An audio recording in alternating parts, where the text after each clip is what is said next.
Hello, fellow human! Hope you guys have an amazing day, and let's get on with your daily dose of r/I don't work your lady stories. To the first one. Was mistaken for a waiter whilst at a wake. This happened a few years ago, long before I discovered Reddit and this sub.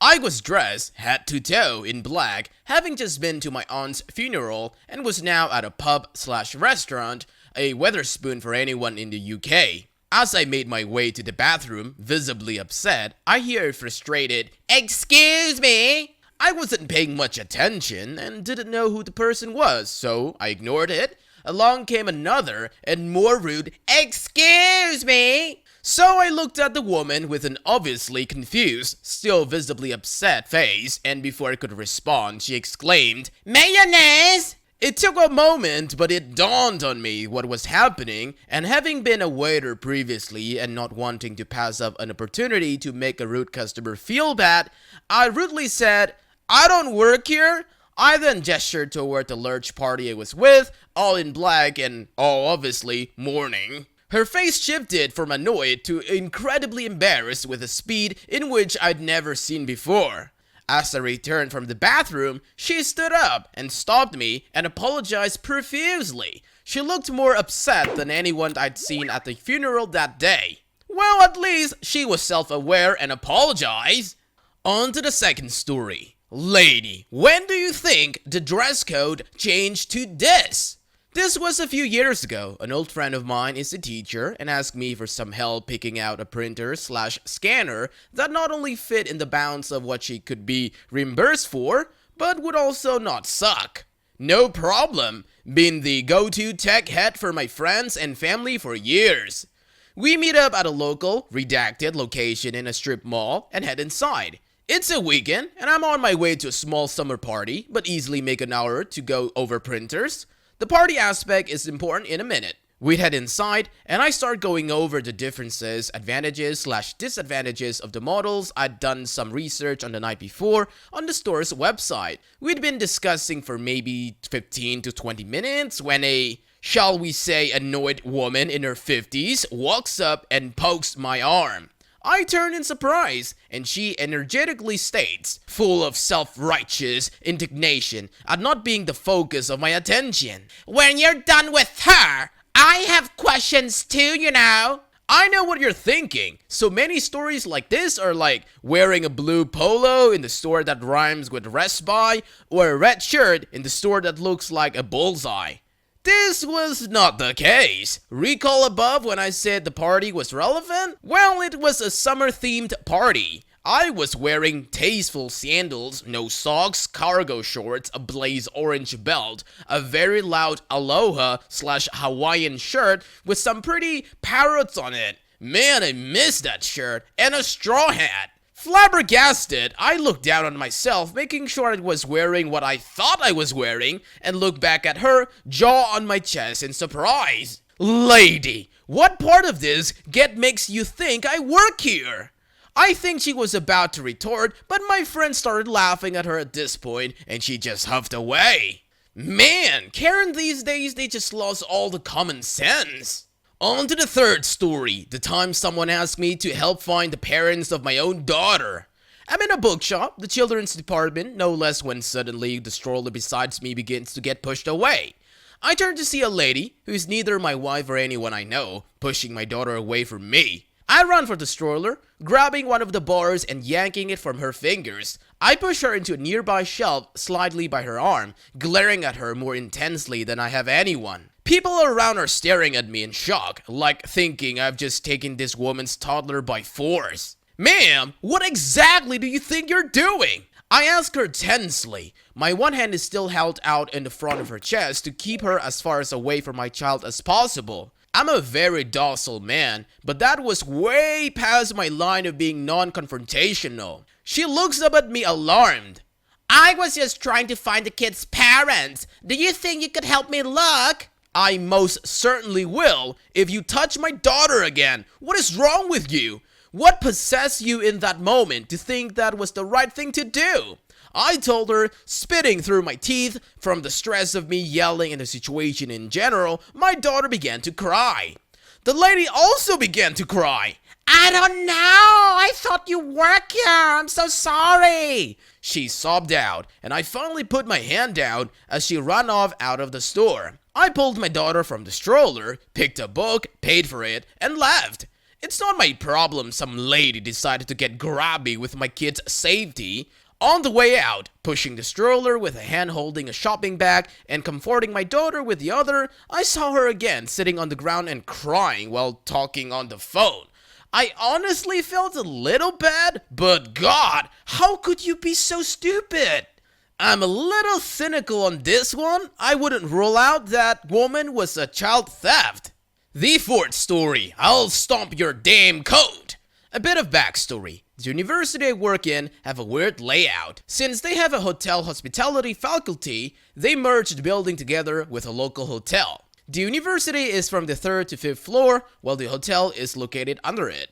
The university requires me to use a long sleeve shirt, and it looks like the hotel's employee's outfit, minus the vest with their logo on it. So 3 days ago, I went down to the hotel lobby and booked an online taxi. I waited by the glass door to make sure I didn't miss the car when it arrived. Here is where the annoying group of tourists came into the story, along with their scumbag tour guide.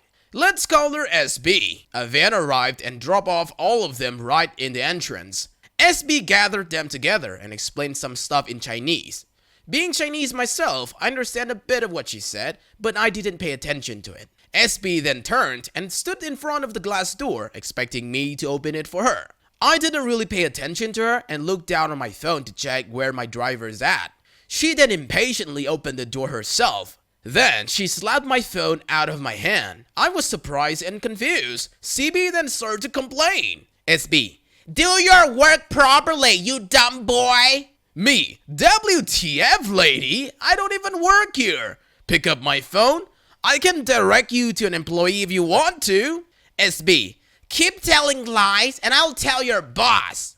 She then proceeded to shove her coat in my arm and signaled to the tourists to enter the lobby. I was mad, real mad. So I did the only thing that crossed my mind. I tapped on her shoulder, and when she turned to look at me, I threw her coat down to the floor and wiped my feet on it. I also spat on it once. I was that angry. She shrieked and shouted for the security guard. When the guard came, she screamed at him that I ruined her coat and she wanted to go to meet my manager. The dude looked at me and laughed. He and I knew each other since I often chat with him while waiting for my online taxi. Dude, I can't do that, ma'am. He doesn't even work here. SB, what? He told me he works here. Me, tramp, I literally just told you I don't work here. Why don't you eat crap and apologize? By this time, my online taxi have arrived and the driver was calling me, so I walked away towards my car. I opened the door, turned back to look at SB, and shouted in Chinese, "Use your brain next time, you dumb butt!" I proceed to board my taxi and smile as I see her jaw dropped and the tourists uncomfortably look between the car and her. Moral of the story, don't be a butthole and expect people to meekly listen to you. Well, it's too bad you didn't just hold on to the coat and leave in a taxi with it. It was obviously a gift. On to the fifth story. Why not just commit battery on a teenager because he helped a lady and not you, even though he doesn't even work here? So, I was in a local home improvement store that has more agricultural related products, picking up some welding equipment. I grab 5 pounds of electrodes I need practice running for school. While I'm grabbing them, a lady asked me if I could help her find a hood and a few types of electrodes for her husband who is just getting into welding. Now, I like helping people when it is something that I'm knowledgeable about. I help her by showing her the types I learned on when I first learned that type of welding. She thanks me and walks away, and I grab the electrodes and head towards the front register. Keep in mind that I'm in jeans and black leather jacket that in no way resembles the store uniform of a red vest with a company name on it. This lady pulls on the sleeve of my jackets as I walk by, and she didn't slightly tug on it either. I don't like to be touched by people who don't know me, just like any person, retail worker or not. So, I turn on my heels and am about ready to confront the person who just forcefully grabbed my brand new leather jacket. It is an older lady who immediately looks like she has to stick up her butt. She asks me if I know if they have any trailer hitches in the back. I told her that I don't work here, and she says something like, "You just help that lady get some things in the other aisle." I tell her, "I did, but I do not work here. I just came here for these." And I show her the 5 pounds container of electrodes. "But you help the other lady, so why you cannot go and get a trailer hitch from the bag?" This lady says as her brain short circuits. She then tries to grab me again, and I step away as she starts to come unglued. She says something like, "Get back here, you son of a tramp!" And, "When is it okay to help one customer and blow another off?" As I walk towards the register, I immediately turn around and ask, "When is it okay to commit battery on a minor just because he doesn't work at a store?" There is never a line in the front, so I immediately tell the guy at the register what happened. In a matter of seconds after I stop talking to him, she marches over all red in the face. She then goes to him and tells him how much of a horrible employee I am and how I needed to be fired. He tells her he doesn't work here. You have 30 seconds to leave the store or we will call the police. At this point, it finally clicks in her head that she's screwed up and signs loudly and leaves without another word. The guy at the register was very apologetic and offered to cover the charge of the electrodes, about $30 including tax, which I declined and paid for it. No matter how many of these stories I read, it continues to blow my mind how many people just go around grabbing a hold of strangers. On to the 6th story. Boss wants me to come into work drunk. My boss is a nice guy, but sometimes get a bit aggravated, and I'll be honest, doesn't run things the way I would run things. To the story. A couple of people have left the job due to not being paid overtime and being overworked anyway. So the people left, including me, have been doing for 6 or 7 days a week to keep the place running. It's a small business, money is money. About 2 weeks of this, and we asked the boss man, when are new people being hired? "Oh, you guys seem to be getting on fine as you are." And that was the end of that convo. Being a bit run down and young and fed up of no social life, I booked off a nice 4-day weekend and bought tickets for a band I liked. Holiday was accepted? Nice! Friday comes and I wake up nice and late. Get a couple of teenies in with the mates on the way up, the big smoke, and proceed to get hammered to punk music and thoroughly enjoying my night of sticking it to the man. In the smokers eras, I get a phone call from boss man. "Hey, Big G! We have a kind of casual relationship. That wasn't just me being a moron." "Hey, OP, any chance you can work tonight and the weekend? We are understaffed and Name would have to work 16 hours. "Sorry, boss man. I'm in London and also pretty sloshed." "Right, so you're not going to make Name not go home to his kids cause you want to have fun then?" Dutch courage kicked in.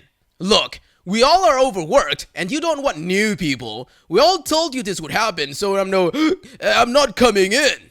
"Well, don't bother turning up tomorrow then." "Well, that's the plan." But he hung up. Went back to work on Tuesday and he acted like nothing happened. Turns out Bossman did the shift himself because Name just got in his car after hearing the convo over the phone. Started the job search again cause still no one knew being hired because, of course, we seem to be managing fine. This has basically been just a bit of a rant. Boss is a nice guy, but his corner cutting to make money is just basically treating his staff like poo. Holy moly! Your manager sounds like a pretty incompetent leader if he's overworking everyone, not bothering to look for relief, and seeming to forget that you applied and got vacation time. The 7th story. Crazy people ambush my boyfriend and I at a hotel, demands we do things for them, insulted us for being homosexual, and tried to get us arrested. This happened about a month ago, but my boyfriend convinced me to get an account to share this story, and many others of similar natures, as we seem to attract crazy/entitled people. My boyfriend, who I'll call John, and I, OP, also male, we are on a little weekend getaway that we had planned months in advance to come after some stressful times at work. We got a hotel room and planned on spending a couple of nights relaxing and pampering ourselves. We had just entered the building. didn't even make it to the check in the counter before this crazy lady and her husband stormed up to us and began all yelling at us all at once about various things. John: "Whoa, calm down. Who the hell are you people?" Lady gasps: "That is not how you talk to a paying customer." Me: "We don't work here." Lady: "Liar!" John: We're not lying." This caused them both to begin screaming again, and we just tried to back away. The husband eventually piped up louder than his wife. Husband: "I demand that you fix our TV, change our sheets, and bring us dinner to our room for free. You lying little crap." It was at this point that he realized that we were holding hands. "You are homos? What the hell is wrong with this place?" The two of them again began yelling, and I was starting to wonder if this place even had security, and there were no other guests in the lobby to be able to witness this. Eventually, someone must have called for security because a couple of guards came over and asked what the problem was. Lady: "These homos tried to mug us." The security guards looked at John and I, and we tried to explain, but before we could, the husband piped up again. Husband: "Arrest them!" Security told him to shut it and give us a chance to explain ourselves. We told the truth that we had shown up to the check-in, and they came at us and started yelling. The couple was escorted out of the building by the security, yelling slurs and other assorted insults. We haven't seen those two since and didn't really care to find out what happened. We just wanted to check in and start relaxing, which is exactly what we did. I'm really trying to think of the thought process behind accusing you of mugging them, because the first thing muggers do when they get caught is holding hands? That's it for today, fellow humans. Thanks for watching. Be sure to leave a like, comment, and subscribe. See you guys next time.